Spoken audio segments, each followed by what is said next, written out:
What's up, my friend? Abbie here, and welcome back to Ask Abbie, where I answer your writing questions and help you make your story matter. Today's question comes from Kara. Hi, Abbie. I was watching your live training, and I wanted to ask you about the impossible choice. The story I'm writing right now has 3 main characters, and them, as well as most of my side characters, have the same inciting incident. My question is, how do I show all 3 point of view characters impossible choices if I'm writing in first person? Thank you so much for your help. Okay, so assuming that all 3 of your main characters have their own point of view, if you're writing in first person, you're probably switching between these 3 characters. If not, then I would probably recommend doing that because you have 3 main characters that you want to really focus on these 3 journeys, and I think that's fantastic.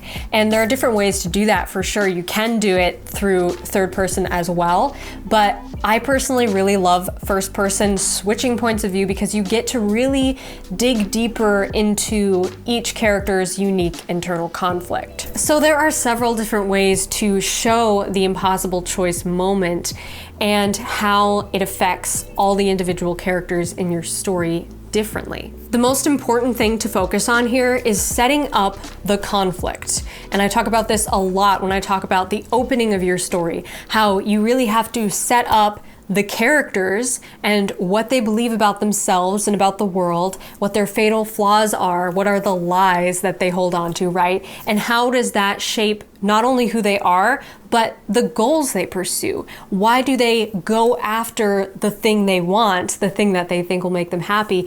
Why do they pursue this goal? Because of who they are as a character and what they've been through. And the impossible choice moment is a great place to showcase all of this because likely you have already set up the conflict, right? In the beginning, the first chapter or whatever, the hook, the opening hook and the inciting incident. But now, as the inciting incident is pushing them outside their comfort zone, we have this opportunity to really let these characters show their true colors in the decision they make.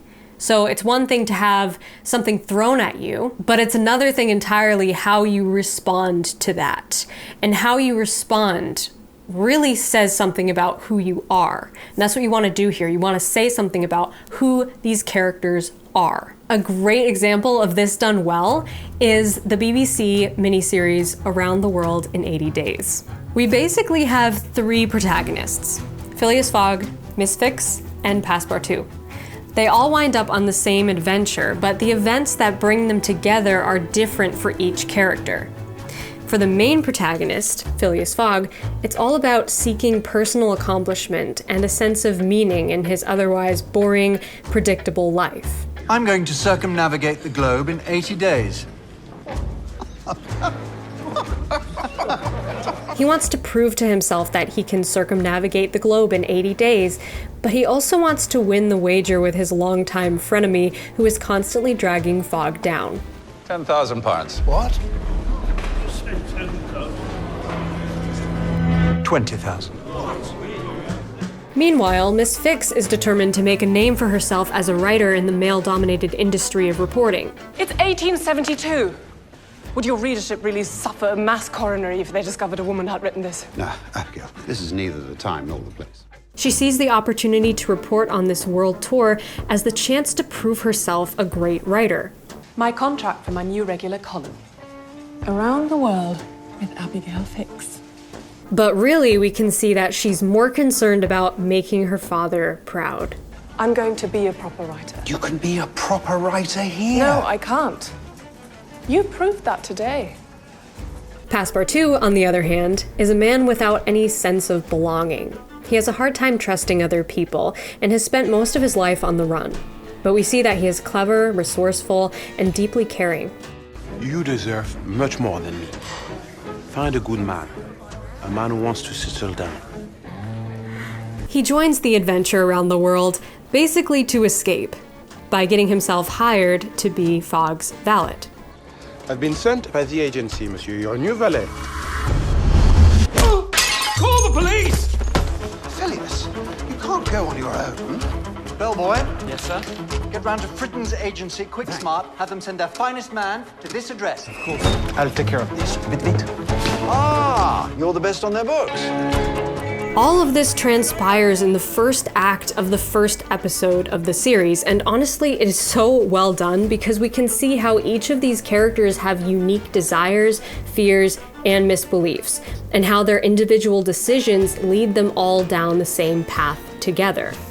Absolutely brilliant 5-star series, by the way. Highly recommend checking it out. But long story short, this should be your focus. Show us how each character is facing their own unique internal struggle based on their internal conflict, and how this impossible choice is personal to them. That's really the only way that we can empathize with them and root for them as the story moves forward. So ask yourself, what is each of my protagonists' unique decision-making process as they respond to the inciting incident?